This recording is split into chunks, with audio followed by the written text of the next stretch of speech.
Good morning, everyone. Dr. Brace here for Facial Plastics Friday, coming to you from Columbus, Ohio. I'm in Clintonville, the neighborhood I lived in 2015, 2016, while I was the facial plastic surgery fellow here at the Ohio State University.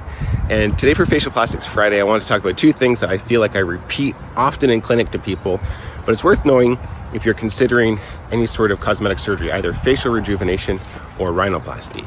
So the first thing I'll start with rhinoplasty is often people, whether it's a functional, cosmetic, or combined concern with their nose, so it's a breathing issue with a cosmetic issue or just a breathing issue, a lot of times people will wonder or ask, will my breathing be better or worse after surgery? And for the majority of people after a septal rhinoplasty, your breathing will absolutely be better. We are going to do things that change the shape of your nose, but at the same time stabilize areas of your nose called the internal nasal valve and the external nasal valve, and sometimes an area called the intervalve, so that when you breathe in, your nostril doesn't collapse, which is a problem when you take too much cartilage away from the tip to try to make it too small.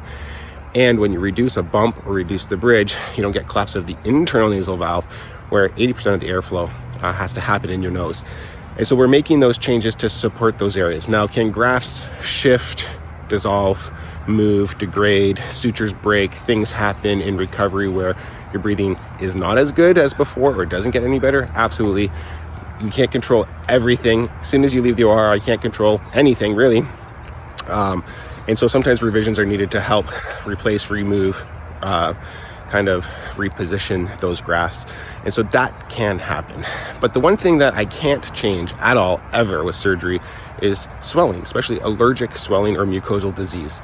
Mucosa is the lining, the pink stuff inside your nose. It lines your turbinates, it lines your septum, it lines the floor of your nose, the roof of your nose. And if you have allergies or irritants in your environment that cause swelling and nasal obstruction, there's no amount of surgery that's going to fix that for you. You can't operate out edema, you can't operate out swelling. And so if that is the issue with your breathing before surgery, that will 100% be an issue with your breathing after surgery. Although nasal sprays, steroids, rinses may work better because we'll have things more open and supported. So that's one thing to know. I say this to people all the time. I can't operate out your allergies.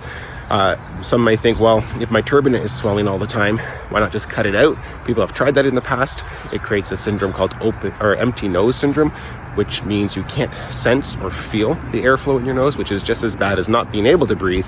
And therefore we don't do that. We leave your turbinates. We sometimes out-fracture them or reduce them or cauterize them or take some of the bone out of them so that they're smaller, but we can't just remove it. You'll be worse off for that.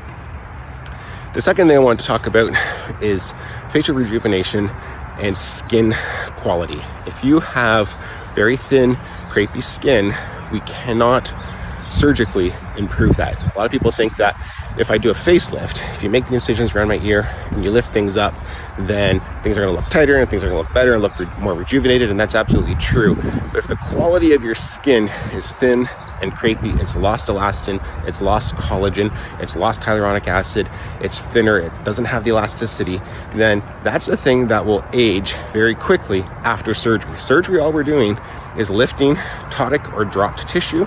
We're lifting the fat pads, we're lifting the skin, we're lifting some of the muscle, we're repositioning, reshaping, and removing some of that excess skin, but we're not improving your skin. So that's still going to be sun-damaged, thin, crepey skin that you need to do something about. It's going to still age. As soon as you leave the operating room, you continue to age, and you might have a better jawline and a better neckline and less banding, but you're not necessarily going to have better looking skin. So that's why I often talk to people about doing things like CO2 laser in the operating room at the same time, because the CO2 laser will actually resurface, will help induce collagen formation, and you can also do pre-facelift or post-facelift radio frequency microneedling like Profound, which is what we offer, which will help stimulate your skin.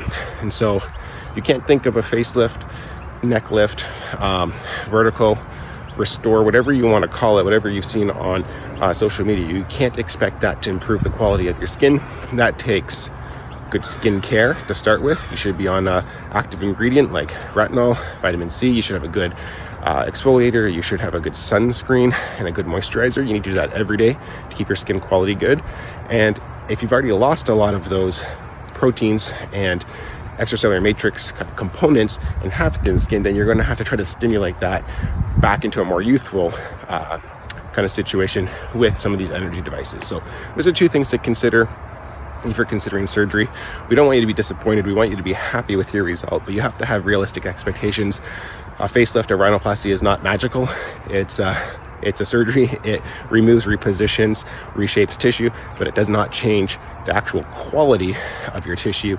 Those things are happening outside of the OR in most cases with your daily kind of skincare routine. We'll be back, heading back to Ontario today. I'm back in clinic on Monday, and we'll see you guys next week for Facial Plastics Friday.